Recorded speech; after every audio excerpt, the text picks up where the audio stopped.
안녕하세요. 저는 서울 근교에 살고 있는 40대를 바라보고 있는 여자입니다. 저는 결혼 생활을 하는 동안 큰 아픔을 여러 번 겪게 되었는데요. 처음엔 갑자기 닥쳐온 불행으로 마지막엔 이혼을 결심하게 되는 아픔을 경험하고서 이혼까지 하게 되었네요. 그러면 제가 어떻게 이혼까지 하게 되었는지 한번 들어보실래요? 저와 남편은 20대 중반쯤에 소개팅으로 처음 만난 사이였어요. 첫 만남은 썩 좋진 않았어요. 아니, 좋지 않았다기보다 서로가 서로에게 마음이 없어 큰 인상을 남기지 않았다가 더 정확하겠네요. 그렇게 저흰 소개팅 자리에서 밥만 먹고 헤어진 후 서로를 잊고 살았어요. 그렇게 시간은 흘러 저흰 30대가 되었고 우연히 회사에서 다시 만나게 된 것이었죠. 그런데 참 이상한 일이 일어났어요. 단 한 번의 만남 이후 몇 년이 지나 다시 남편을 만났는데 언제 어디에서 소개팅한 남자였는지 딱 떠오르는 것이 아니겠어요? 딱히 기억에 남을 만한 에피소드가 있었던 것도 아니었고 정말 조용한 분위기에서 밥만 먹고 헤어졌는데 말이죠. 남편 역시 저를 기억하고 있는지 회사에서 저를 보자마자 아는 척을 해오더라고요. 그래서였을까요? 평소에 운명론을 믿지도 않던 저였는데 이상하리만큼 운명이란 단어가 제 뇌리에 꽂혀 물 흐르듯 자연스럽게 마음이 가기 시작하더니 정신을 차려보니 결혼까지 한 사이가 되었더군요. 그렇게 한 결혼, 마냥 행복하진 않았습니다. 전 3번의 유산을 경험하게 되었고 저와 남편은 점점 지쳐갔으니까요. 남편은 괜찮다며 저를 위로하고 달래주었지만 그런 남편 역시 점점 지쳐가는 게 눈에 보이더라고요.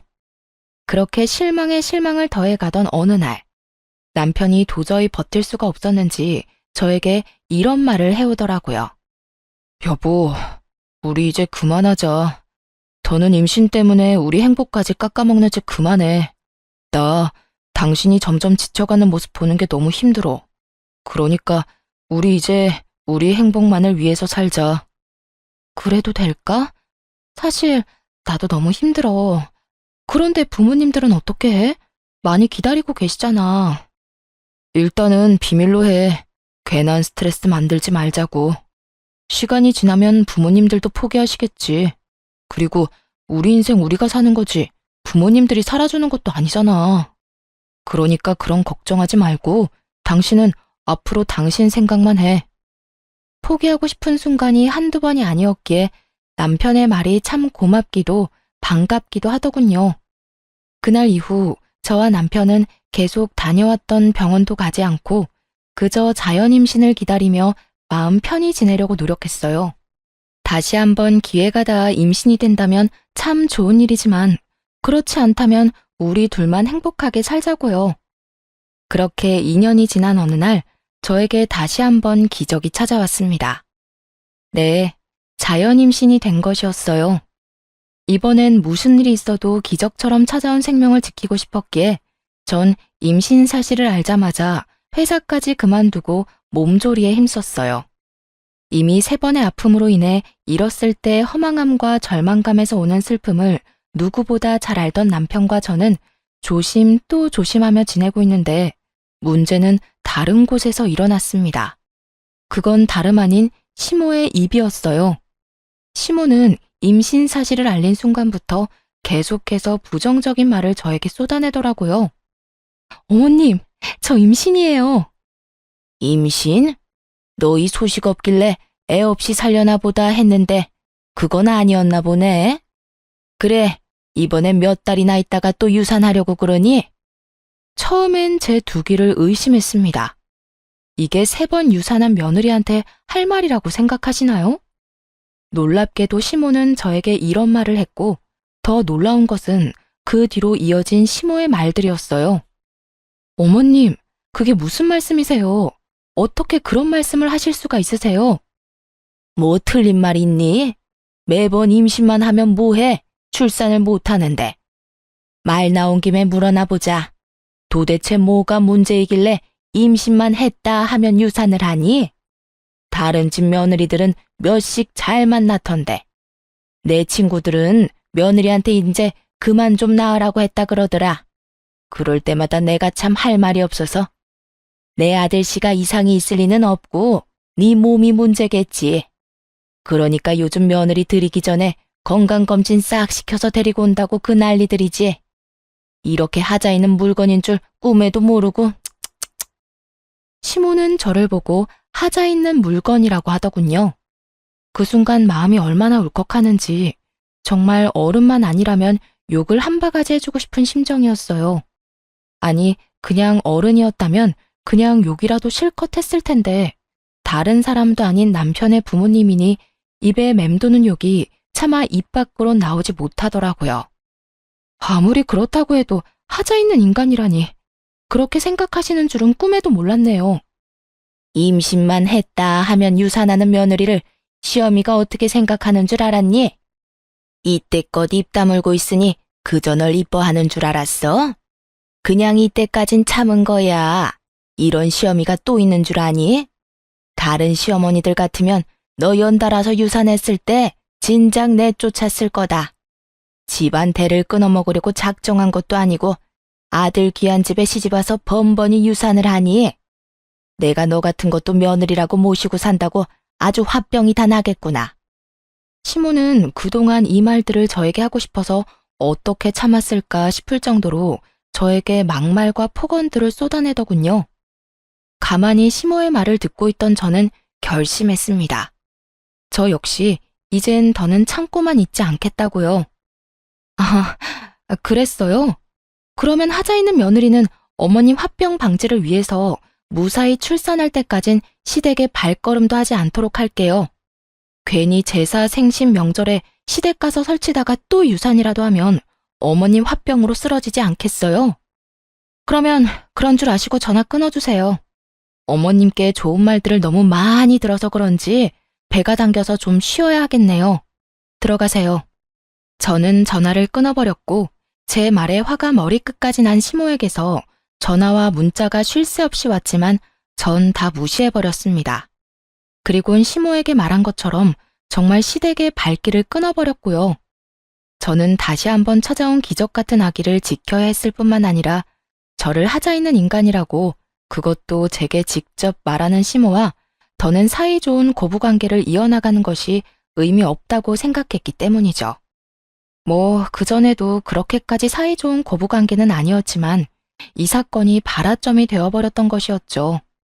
그 후로도 시모는 끈질기게 연락을 해왔고 어쩌다 통화라도 되는 날이면 안부를 묻기는커녕 좋지 않은 말들로 제 신경을 긁어놓기가 일쑤였죠. 전 결국 시모의 연락을 피하기 시작했고 상황이 그렇게까지 되자 남편에게 연락해 한바탕 난리를 쳤는지 남편의 입에서도 말이 나오기 시작하더군요. 처음엔 시댁엔 발걸음도 하지 않겠다는 제 뜻을 적극적으로 지지해줬던 남편이었는데 시모의 곡소리엔 어쩔 도리가 없는 것인지 저를 설득하기 시작했어요. 시모의 생일을 며칠 앞둔 날, 남편은 다른 때보다 좀 더 간절하게 저에게 부탁을 해왔습니다. 여보, 엄마 생신 얼마 안 남은 거 알지? 제사는 그렇다 치더라도 생신은 가야 하지 않을까? 아, 당신은 내가 참석했으면 좋겠어? 어머님이 또 나한테 얼마나 모진 말을 할 줄 뻔히 알면서도? 그건 내가 엄마한테 잘 말해뒀어. 당신한테 다신 그런 말 같지도 않은 말 하면 나도 영 끊어버릴 거라고. 그러니까 날 믿고 마지막이라는 생각으로 참석해주면 안 될까? 이대로 영영 영 끊고 살 수도 없을 테고 이쯤에서 못 이기는 척 참석하면 엄마도 아무 말 하지 않을 거야. 생각할 시간을 좀 줘. 당신 마음도 이해가 안 되는 건 아닌데 나도 워낙 어머님께 받은 상처가 커서 쉽사리 결정이 안 서서 그래. 이해해. 그러면 생각해보고 이야기해줘. 고민되더라고요. 남편의 말처럼 영영 연을 끊고 살 순 없다는 생각이 들긴 했으니까요. 그때까진 시댁과의 연을 영영 끊어버릴 생각은 전혀 없었기에 고민은 더욱 깊어만 갔고 깊게 고민해본 끝에 결국 참석하기로 했어요. 나 내일 어머님 생신 참석할게. 선물은 준비했어? 아직이면 내가 오늘 나가서 준비할까? 아니, 그냥 용돈 좀 드리지 뭐. 당신은 몸만 가면 돼. 당신이 참석하는 것 자체가 선물이지 뭐. 그러면 내일 저녁에 퇴근하고 데리러 가면 되는 거지? 아니야. 방향도 다른데 뭐하러. 그냥 내가 택시 타고 식당으로 갈게. 정말 고마워. 어린아이처럼 좋아하는 남편의 모습을 보니 마음을 돌려먹길 잘했단 생각이 들더군요. 그래서 전 이왕 참석하기로 한 거 시모가 무슨 말을 하든지 간에 한 귀로 듣고 한 귀로 흘려보내기로 했습니다. 남편이 막아주겠다고 했지만 제가 아는 시모는 남편이 막는다고 한들 막힐 사람이 아니었으니까요. 그렇게 다음날 전 저녁 시간에 맞춰 준비를 하고 집을 나섰어요. 어떻게 먹은 마음인데 저는 그날 결국 시모의 생일 자리에 참석하지 못했습니다. 교통사고가 나버렸거든요. 상대방 운전자가 막무가내 끼어들기식의 거친 운전이 원인이 된 교통사고였습니다. 사고는 꽤 크게 났고 천만다행으로 몸은 다치지 않았지만 많이 놀란 탓인지 배가 뭉치며 아파져 왔고 저는 급하게 병원으로 이송되었어요. 저는 바로 남편에게 전화를 걸었고 남편은 금방 오겠다고 하더군요. 여보, 나 가는 길에 교통사고가 났어. 지금 구급차 타고 내가 다니던 병원으로 가고 있는데 나 너무 무서워. 배가 너무 아파. 잘못되면 어떡해? 뭐? 어쩌다가 많이 아파? 괜찮을 거야. 괜찮아. 일단 내가 지금 병원으로 갈 테니까 걱정하지 말고 가 있어. 내가 금방 갈게. 정신없이 병원에 도착해 진료를 받으니 다행히 많이 놀랐을 뿐 아기와 저는 괜찮다고 하더군요. 일단 너무 놀란 것 같으니 수액을 맞으며 진정도 할 겸 한숨 푹 자라고 하더군요. 저는 알겠다고 했고 혹시 모르니 입원을 해서 며칠 지켜보기로 했어요. 그렇게 전 입원을 하고 병실에서 수액을 맞으며 남편을 기다리다 잠이 들었습니다. 한참 잠을 자고 있는데 얼굴에 차가운 무언가가 확 뿌려지는 느낌이 들었어요. 전 화들짝 놀라 일어났고 그곳엔 얼굴까지 붉히며 씩씩거리는 시모와 그런 시모를 뜯어말리는 남편이 있더군요. 엄마, 갑자기 왜 그래? 왜 이 사람한테 커피를 들이붓냐고.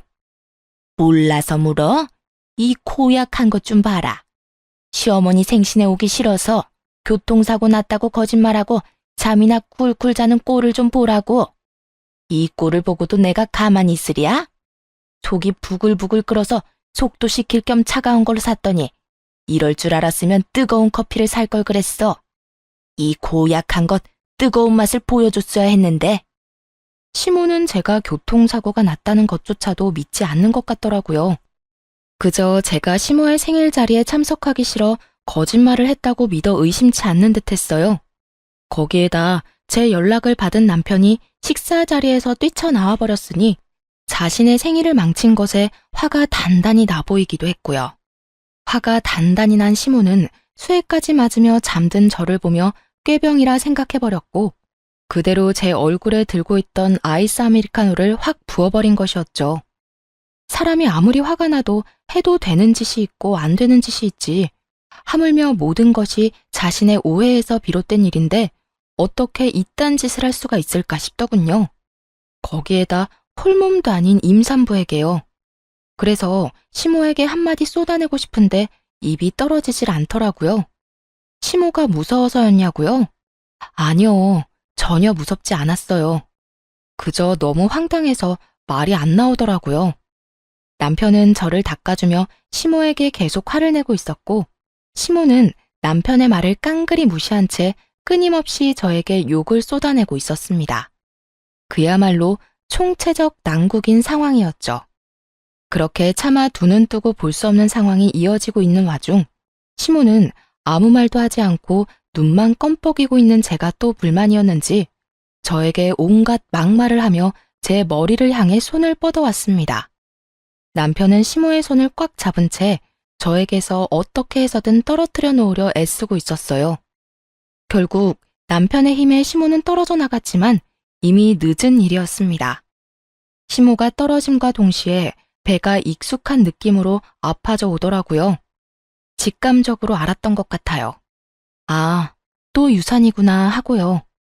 이런 저의 예상을 뒷받침하듯 침대 시트는 젖어갔고 급하게 의료진 분들이 오셔 응급처치는 무사히 마쳤지만 전 결국 유산을 하고야 말았죠. 아기의 힘찬 태동을 느끼며 행복함에 울었던 것이 엊그제 같은데 아기가 저를 떠났다는 사실을 받아들일 수 없어 한동안 참 많이 힘들었습니다. 이런 상황에서도 사과 한마디 없는 시모의 태도에 전 더 큰 분노를 느끼고 있었죠. 남편은 그런 시모를 대신해 저에게 사과도 하고 어떻게 해서든 제 마음을 달래주려 노력했지만 그 어떤 말도 제 귀엔 들리지 않더라고요. 그렇다고 해서 남편에게 막대한다거나 막말을 하진 않았어요.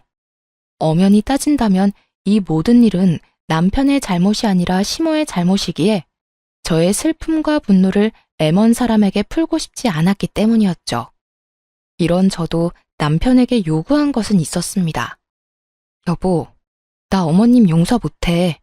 어떻게 지켜낸 아기인데 어머님 때문에 하늘나라 보낸 거 나 살면서 두고두고 원망할 거야.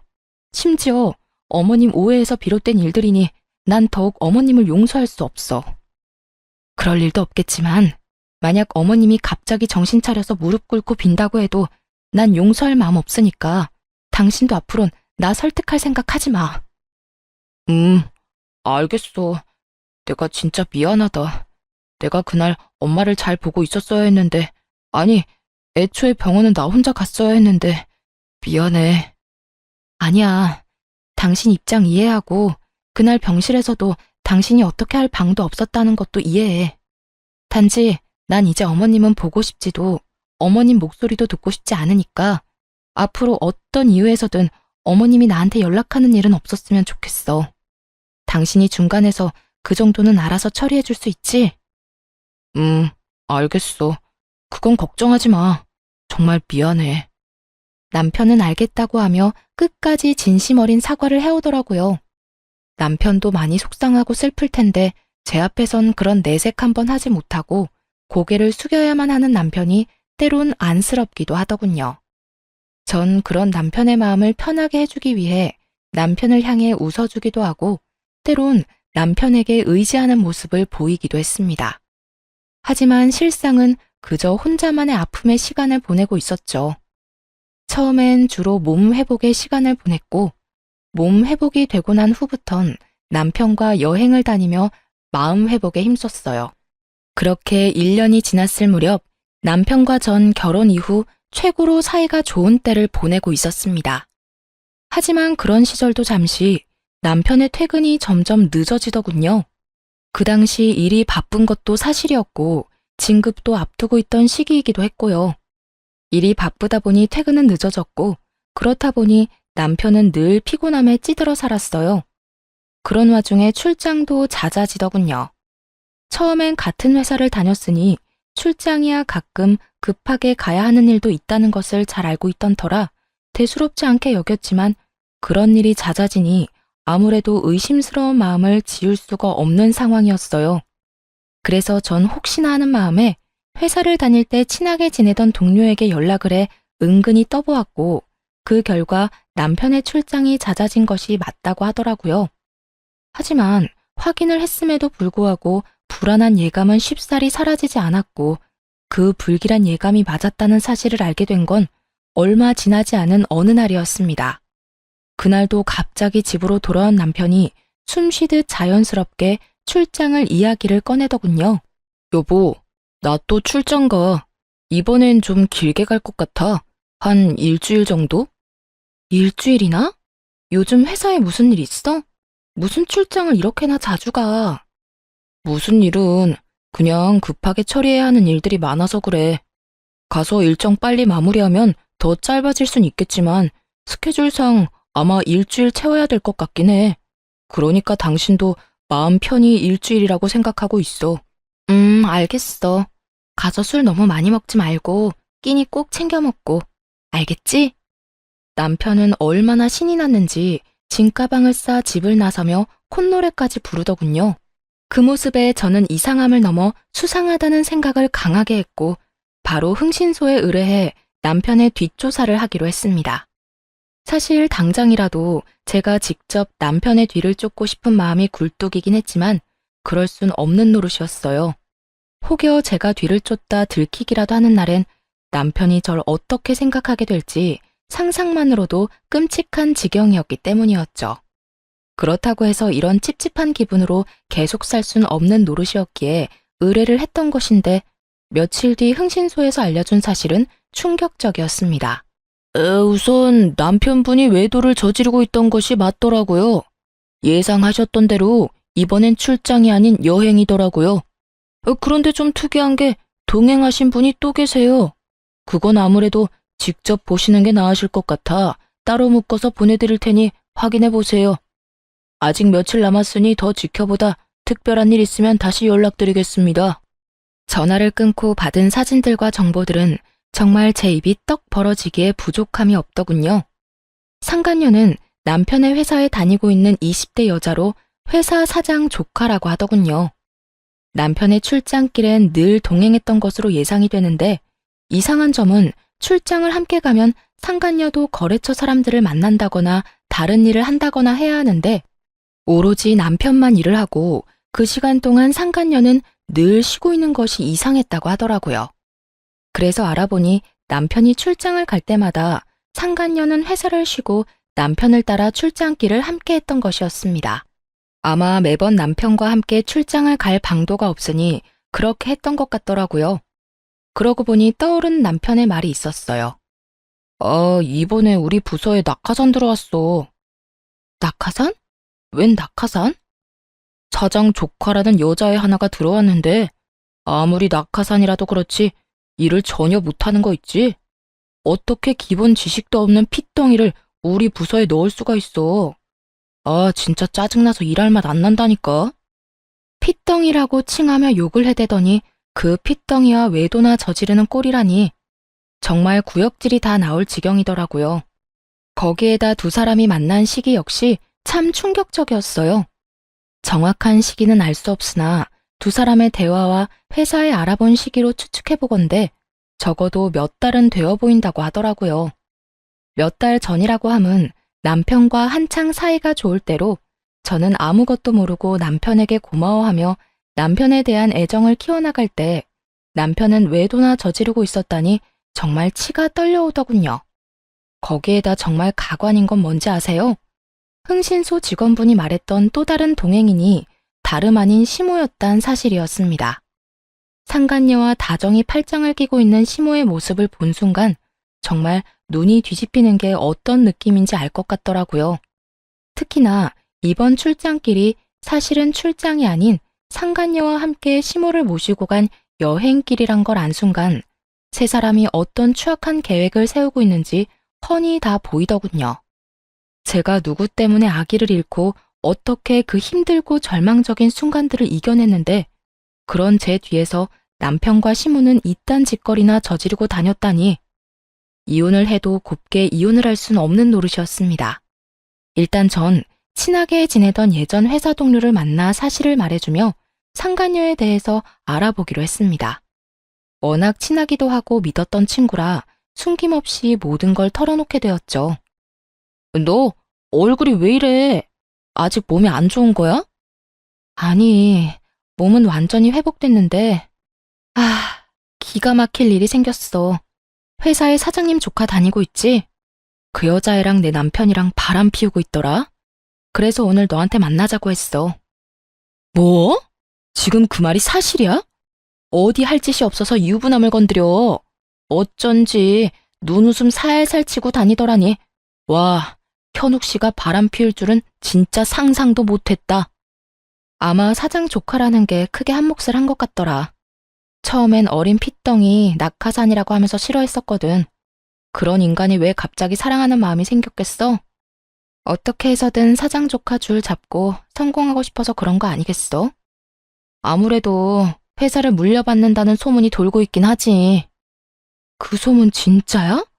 와, 너무 억울해서 말이 안 나오네. 이혼하면 그년이랑 하하호 잘 먹고 잘 살 거 아니야. 억울해서 미치겠다 정말.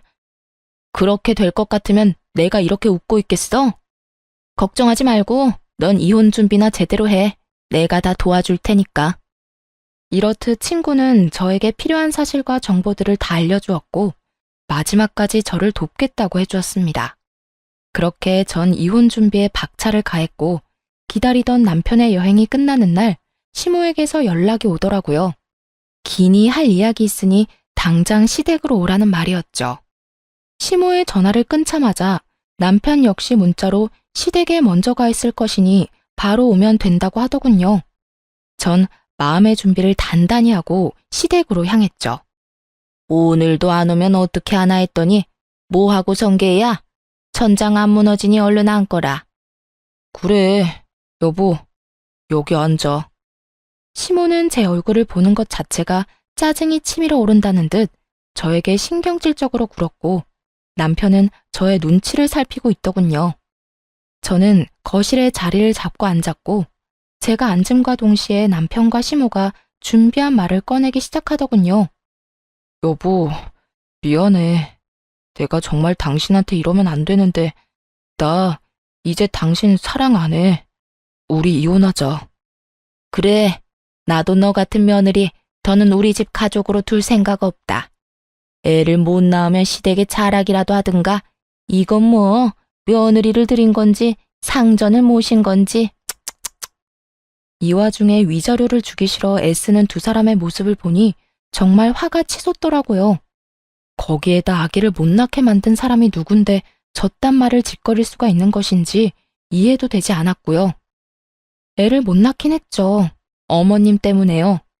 어머님이 그날 저한테 욕하면서 머리채만 잡지 않았더라도 지금쯤 우리 아기 걸음마 떼고 엄마 하면서 제 품에 안겨 있을 거예요. 이게 다 누구 때문인데 감히 그딴 말씀을 하세요? 아니, 얘가 생사람 잡네. 그게 어떻게 나 때문이니? 말은 똑바로 하려무나. 그렇게 떨어질 애였으면 어떻게 해서든 떨어졌을 게다. 네가 몸 관리 잘못해서 떨어져 버린 애를 왜 탓으로 돌리고 있는 게야? 그렇지 않아도 교통사고 나서 놀란 상태에서 다른 사람도 아니고 시어머니란 사람이 무식하게 잡아대는데 애가 어떻게 무사하겠어요? 어머님은 상식이란 게 없어요? 아님 양심이 없는 건가? 내 이년 말하는 꼴 좀 봐라. 하나만 봐도 열을 한다고. 네가 이때껏 날 어떻게 생각했다는 줄 알겠구나. 그러니 이날 이때껏 나한테 그딴 식으로 굴었겠지. 다 됐고 이혼하거라. 당장 여기에 도장 찍어. 시모의 이혼 강요는 점점 심해졌고 남편 놈은 그냥 구경꾼 마냥 보고만 있더라고요. 전 그런 두 사람에게 그간 모아뒀던 사진들을 던져주며 이렇게 말했습니다. 이혼? 그렇지 않아도 하려고 했어. 그런데 당신이 원하는 대로 깔끔한 이혼은 힘들 것 같은데 어쩌지? 보다시피 내가 알고 있는 게 너무나도 많아서 말이야. 외도 사실을 들켜버린 두 사람은 수상한 눈빛을 주고받더니 무언가 결심했다는 듯 고개를 끄덕이더라고요. 그리곤 이내 남편이 저를 바라보며 이렇게 말했어요. 몰랐으면 좋았겠지만 알았다니 다 말할게. 나 다른 여자 생겼어. 만난 지 얼마 안 됐긴 했지만 나 그 여자 사랑해. 감히 제 앞에서 사랑이라고 하더라고요. 어쩌면 저렇게 뻔뻔할 수가 있는 것인지 화가 다시 한번 치밀어 올랐어요. 사랑? 내가 웃겨서 이런 상황에까지 사랑 타령이 하고 싶니? 솔직히 말해, 이 여자를 사랑하는 게 아니라 이 여자 조건을 사랑하는 거라고 말이야. 내가 당신 바람난 것도 다 아는데 이 여자 뒷조사는 안 해봤을 것 같아? 이 여자 당신이랑 나랑 다니던 그 회사 사장 조카라며? 왜? 회사 자기가 물려받기라도 한대? 그래서 당신 앞날 보장이라도 해주겠대? 정곡을 찔렸는지 남편은 잠시 멈칫한다 싶더니 이내 하소연을 하며 어쩔 수 없는 결정이었다는 듯 교묘하게 제 탓으로 돌리기 시작했어요. 그걸 어떻게... 그래, 나 성공하고 싶어. 당신이랑 헤어지고 가기만 하면 내 인생 성공하는 지름길이 보이는데 당연히 가야 하지 않겠어? 막말로 우리한테 애가 있는 것도 아니잖아. 그리고 나 당신이랑 엄마 사이에서 많이 힘들었어. 당신은 당신대로 난리고 엄마는 엄마대로 나한테 섭섭하다고 난리고. 야, 이 와중에 불쌍한 척하는 것도 모자라 내 탓까지 하는 거야? 당신도 참 어떤 면에선 대단하다. 당신 탓을 하려는 게 아니라 그냥 나도 내 나름대로는 힘들었단 말을 하는 거야. 이해까진 바라지 않지만 그저 알아만 달라는 거라고. 알아달라는 자체가 뻔뻔한 짓이야. 알아? 그래서 그 여자는 당신 엄마 좋대? 그래서 여행까지 같이 갔나? 끝없이 몰아붙이는 저를 향해 남편은 될 대로 되라는 듯 짓거리며 마지막 합의안을 제시했어요. 그래, 그 여자는 남들이 친딸이냐고 오해할 만큼 우리 엄마랑 사이 좋더라. 엄마랑 잘 지내주니까 지내는 며칠 내내 나도 마음이 편했고. 그러니까 이혼해. 당신이 이혼만 해주면 지금 사는 집도 당신 명의로 해주고 위자료도 넉넉하게 챙겨줄게. 그러니까 조용히 이혼만 해. 이런 상황까지 미리 생각해 본 적이 있는 듯 남편 놈은 막힘없이 조건들을 줄줄이 읊어대고 있더라고요. 그 말을 듣고 있으니 나쁘지 않은 조건이라 생각했어요. 재산 분할을 해봤자 이 정도는 받지 못할 것이고 진정한 복수는 따로 남아 있었으니까요. 이혼, 좋지. 그래, 하자 이혼. 나도 너 같은 거 데리고 살 생각도 없고 당신 엄마도 지긋지긋해. 집, 명의, 위자료, 약속 꼭 지켜. 앞으로 얼마나 행복하게 잘 사는지 내가 지켜볼 테니까. 그까짓 집이랑 푼돈 절대 안 떼먹을 테니까 서류 준비나 제대로 해놔. 바로 다 넘겨주고 이혼 도장 찍을 수 있게 말이야. 남편은 한시라도 빨리 이혼하고 싶다는 듯 저에게 당부 또 당부했고 시모 역시 당장이라도 동네 잔치라도 열 듯 기뻐하며 한마디 보태더라고요.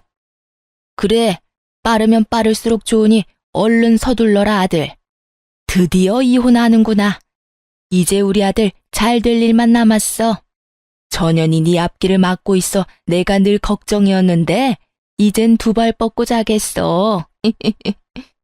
시모는 귀가 찢어지게 앙칼진 목소리를 내며 웃었고 저 역시 그런 시모를 보며 웃음이 새어나왔지만 참고 또 참았습니다. 아직은 제가 웃을 때가 아니었으니까요. 다음 날부터 저와 남편은 이혼 절차를 밟기 시작했고 남편은 약속한 대로 집을 비롯해 그간 모았던 돈을 거의 다 저에게 위자료로 주었습니다. 그렇게 이혼을 한 후 저는 곧바로 상간녀 소송을 진행했고 상간녀에게도 위자료를 받고 끝낼 수 있었죠. 모든 일을 끝낸 후 이제 저에게 남은 것은 그저 기다리는 것뿐이었어요. 그리고 앞으로 일어날 일들을 그저 지켜만 보면 되는 상황이었죠. 얼마 지나지 않자 드디어 친구에게 연락이 왔고 전 가벼운 발걸음으로 전 남편의 회사로 갔습니다. 회사에 도착하니 난리통도 그런 난리통이 또 없더라고요. 상간녀는 친구에게 마구잡이로 화를 내고 있었고 남편은 망연자실한 얼굴로 두 사람을 보고 있었어요. 언니가 어떻게 나한테 이럴 수가 있어? 다른 사람도 아닌 언니가. 우리 가족이잖아. 친자매는 아니더라도 우리 가족이잖아. 그런 언니가 어떻게 이럴 수가 있냐고. 난 너 같은 동생 둔 적 없어.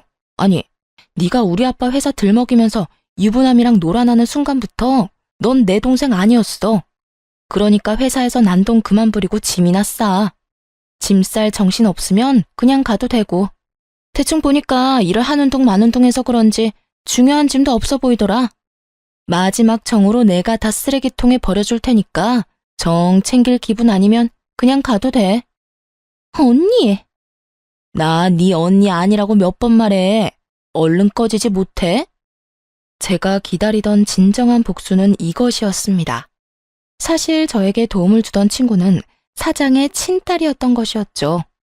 친구는 회사를 물려받을 생각이 전혀 없었던 터라 일단 회사에 입사해 적당히 일을 배우고 훗날 자신의 사업체를 차리는 것이 꿈이었다고 하더군요.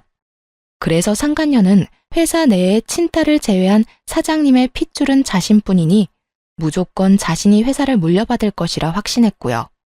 내부 분위기 역시 물려주는 분위기로 기울어진 상태였다고 하더군요. 하지만 저에게 모든 이야기를 들은 친구는 사실은 자신이 사장님 딸이라는 사실을 저에게만 밝히며 복수를 돕겠다고 호언장담한 것이었죠. 그 후 친구는 자신의 아빠이자 회사 사장님에게 모든 사실을 알려버림과 동시에 회사를 물려받겠다고 선언해버렸고 전 남편과 상간녀는 졸지에 낙동강 오리알이 되어버렸던 것이었죠. 언니, 어떻게 나한테 이렇게 매정하게 굴어? 나 여기서 쫓겨나면 집에서도 쫓겨나는 거 잘 알잖아.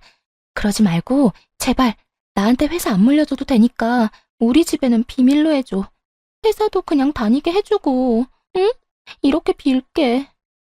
상간녀는 울고불고 하며 손이 발이 되도록 빌기 시작했고, 친구는 그런 상간녀를 냉정하게 내려다보며 이렇게 말하더군요.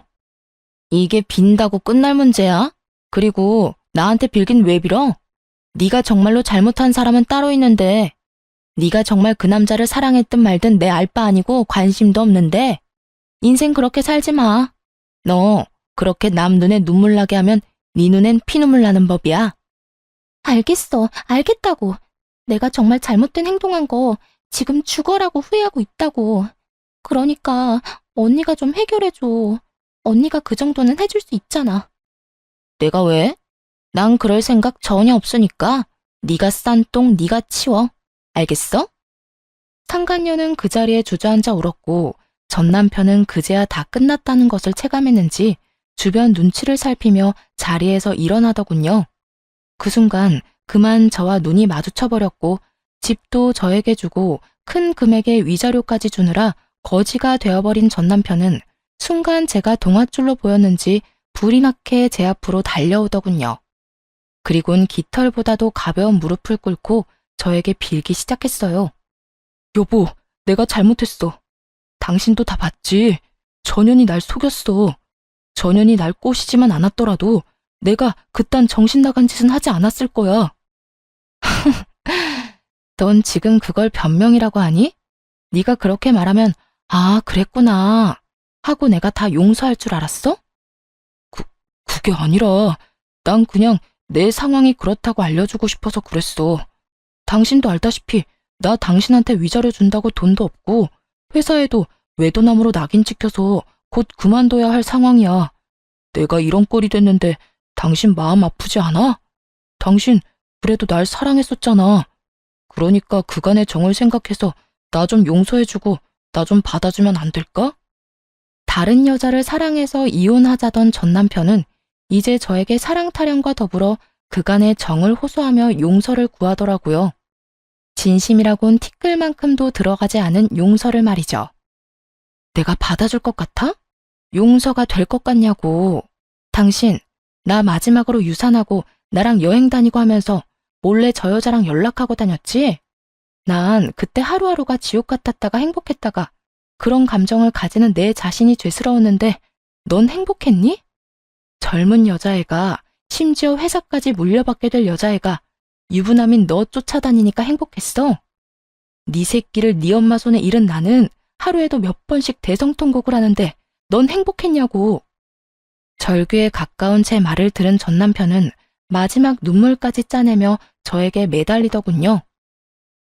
내가 정말로 면목이 없는 상황인 거 다 알아. 내가 죽일 놈인 거 다 안다고. 당신한테 내가 죄인인 것도 잘 알고 그러니까 내가 앞으로 잘한다잖아. 당신이 용서해주고 나 받아주기만 하면 내가 앞으로 살면서 다 갚을게. 당신한테 상처 주고 당신이 울었던 만큼 내가 다 갚으면서 살게. 제발 내가 그렇게 할 수 있게 기회를 줘. 내가 미쳤니?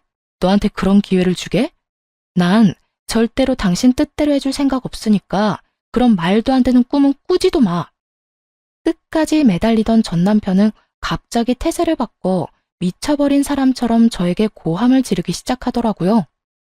그러면 돈이라도 내놔. 내가 준 위자료라도 다 내놓으라고. 뭐라고? 너 진짜 미쳤니? 그 돈 네 말대로 위자료야. 내 정신적 고통에 대한 손해배상금이라고. 그런 돈을 내가 미쳤다고 너한테 돌려주겠어? 재판 갔으면 그 돈의 절반도 못 받을 거 당신도 잘 알고 있잖아. 그래, 내가 많이 양보해서 절반만 되돌려 받을 테니까 그거라도 내놔. 얼른 내놓으라고. 참다 못한 저는 고함을 지르는 남편의 뺨을 시원하게 날려버리고 말았어요. 그제야 정신이 조금 돌아왔는지 토끼 눈을 하고 저를 보더라고요. 이제 정신이 좀 드니? 지금처럼 정신 좀 차리고 살아. 앞으로 다신 보는 일 없도록 하자. 제발 부탁이다. 그렇게 전 회사를 나와버렸어요. 뒤에서 상간녀와 남편의 고함과 함께 우는 소리가 들려와 돌아서는 저의 발걸음은 더없이 가벼웠답니다. 그 후로 전 남편과 상간녀는 당연한 수순으로 회사에서 잘렸다고 하더라고요. 상간녀는 유부남과 놀아난 것도 모자라 이혼까지 시킨 사실이 본가에 다 알려져 돈 한 푼 없이 쫓겨났다고 하고요. 더 통쾌한 건 뭔지 아세요? 친구에게 전해 들었는데 오갈 데가 없어진 상간녀가 다른 사람도 아닌 전 시댁으로 찾아갔다고 하더라고요. 그 뒤론 상상이 되죠? 성질 하나 끝내주는 전시모가 짐까지 싸들고 온 상간녀의 머리채를 잡아 흔들며 내 아들 신세 망친 나쁜 년이라며 있는 욕 없는 욕을 다 했다고 하더군요. 걔도 참 웃기지 않니? 내가 자기 편이라도 들어줄 줄 알았는지 나한테 전화해서 울고불고 하며 하소연하는데 내가 기가 막혀서 난 그런 애랑 핏줄로 엮인 사실 자체가 부끄러운 사람이라고.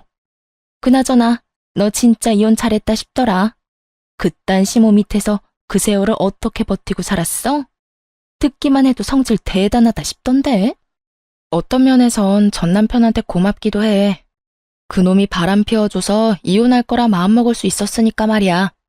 아니었으면 난 지금까지 그놈의 사랑 타령하면서 그 집에서 온갖 스트레스 다 받아가면서 살고 있었겠지. 뭐 그렇게 생각하면 그렇기도 하네. 하여튼 너 계속 쉴 거야? 우리 회사 지금 비상인 거 알지? 와서 일 좀 안 할래? 복직하란 말이야. 넌 이 전 남편 일 집에서 도와주고 있었던 거 다 알고 있어. 그 아까운 실력 썩히지 말고 일 좀 해. 출근하는 게 좀 그러면 집에서 해도 되니까 잘 생각해봐. 아니, 생각하지 말고 그냥 무조건 해줘. 복수를 도와준 것만으로도 참 고마운데 이렇듯 친구는 제 앞날까지 도와주더라고요. 경력 단절인 제가 취업이 힘든 건 당연한 현실이었고 그렇다고 가게를 차릴 성격도 못 되는 걸 잘 아는 친구의 배려였죠. 전 친구에게 다시 한번 도움을 받기로 했고 그 후론 외주 일을 받아 일을 하게 되었어요. 외주라고 하기엔 출퇴근하는 직원과 다름없는 복지를 받는 터라 제 생활은 아주 만족스럽답니다. 특히 친구가 말했듯이 전 남편이 진행하던 일을 제가 마무리하며 그 공을 크게 인정받기도 했어요. 사실 전 남편의 일을 집에서 제가 도왔던 터라 크게 힘들진 않았는데 생각보다 더 큰 보상을 받게 되어 민망할 때도 있긴 하답니다. 전 여전히 만나는 사람 없이 혼자만의 삶을 만족하며 지내고 있습니다. 주변에서 소개를 해준다고들 하지만 혼자만의 삶에 워낙 만족하기에 다시 누군가를 만나고 싶은 생각이 전혀 없는 상태예요. 정확히는 내가 아닌 다른 사람에게 맞춰 사는 것도 싫고 내 감정보다 상대방의 감정에 더 신경을 쓰는 삶을 더는 살고 싶지 않다는 표현이 정확하겠네요. 앞으로도 전 가고 싶은 곳엔 언제든지 훌쩍 떠나는 여행을 즐기고 하고 싶은 일은 마음껏 하며 만나고 싶은 사람은 눈치를 보지 않고 만나는 인생을 즐겨보려고 합니다. 이로써 제 사연은 끝이 났네요. 어떠셨나요? 다들 욕들 좀 하셨나요? 전 사연을 들으며 울기도 많이 울지만 빨리 이혼하지 왜 참고만 있냐고 욕을 할 때도 많거든요. 저 역시 그 상황에 이혼은 하지 못하고 끝까지 남편과 살았던 경험이 있음에도 불구하고요. 사실 마지막 유산을 하고 난 후 이혼을 생각하지 않은 것은 아니었어요. 전 남편은 아무 잘못도 하지 않았다고 하지만 그런 전 남편과 함께 살다 보면 제가 아무리 싫다고 하며 연을 끊고서라도 언젠가는 다시 만나게 될 사람이 전 시모였으니까요. 하지만 그 당시엔 전 남편에게 마음이 남았던 터라 그대로 이혼까지 하게 되면 후회가 남을 것 같더라고요. 결과적으론 더 큰 배신감을 맛보고 이혼을 하긴 했지만 그랬기에 저에겐 미련은 없습니다. 그랬기에 지금 삶이 행복하며 지금껏 느껴왔던 만족감과는 비교도 되지 않을 만큼의 만족하는 삶을 살고 있기도 하고요. 그러니 저와 비슷한 이유로 이혼을 고민하시는 모든 분들이 있으시다면 고민은 길게, 결정은 빠르고 단호하게 내리시길 바라봅니다. 더불어 저에겐 아프고 깊은 상처인 제 사연을 듣고 조금이나마 다른 사람의 결정에 도움이 되길 바라기도 하고요. 그러면 이만 저는 물러가 볼게요.